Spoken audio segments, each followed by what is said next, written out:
As someone who was kidnapped and had their face on television, printed in newspapers, and in magazines, Elizabeth Smart has a unique perspective about what it is like to be a missing person in the United States. Smart, 33, appeared on a recent episode of Red Table Talk on Facebook Watch, where she talked about her heartbreak over the Gabby Petito murder and how she wishes every missing person was given equal attention and media coverage. In Gabby's case in particular, I was alive and I came home, and hers tragically has not ended that way. But knowing what it's like being on the other side and potentially what may have happened, and what may have led up to her final moments, and understanding probably a lot of what she was feeling, it's heartbreaking, Smart said. Petito, a 22-year-old video blogger, was reported missing on September 11th after her boyfriend returned from a road trip without her. Her body was discovered more than a week later.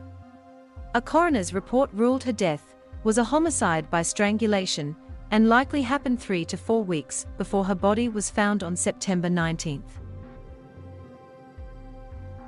Smart, who is now a mother of 3, also talked about the toll her kidnapping had on her parents.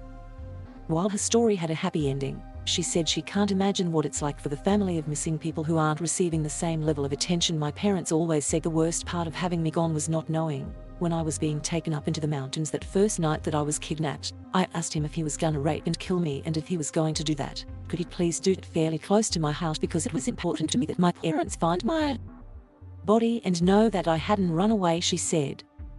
And so, when I think of Gabby Petito, when I think of all of these other victims, I feel like they still deserve just every bit as much to be found so that their stories have an ending as well.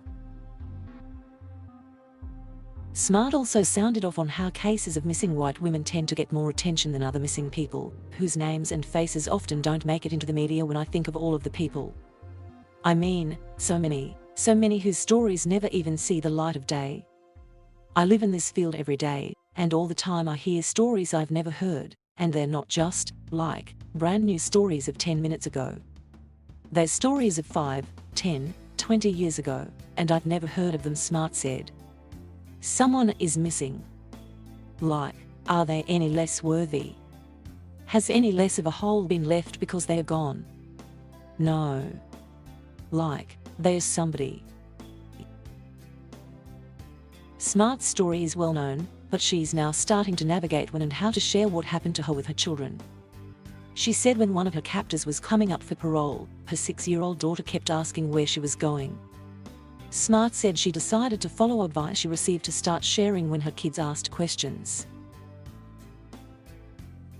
That moment, I was just like, dang it, guess I have to take this advice now. Like, she's asking questions. So I started talking to her, but it's not in graphic detail, she explained.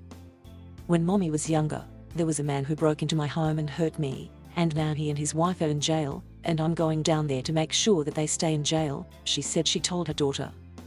So that led to us talking about having the right to defend yourself.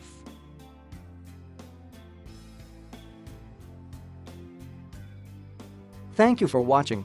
Please subscribe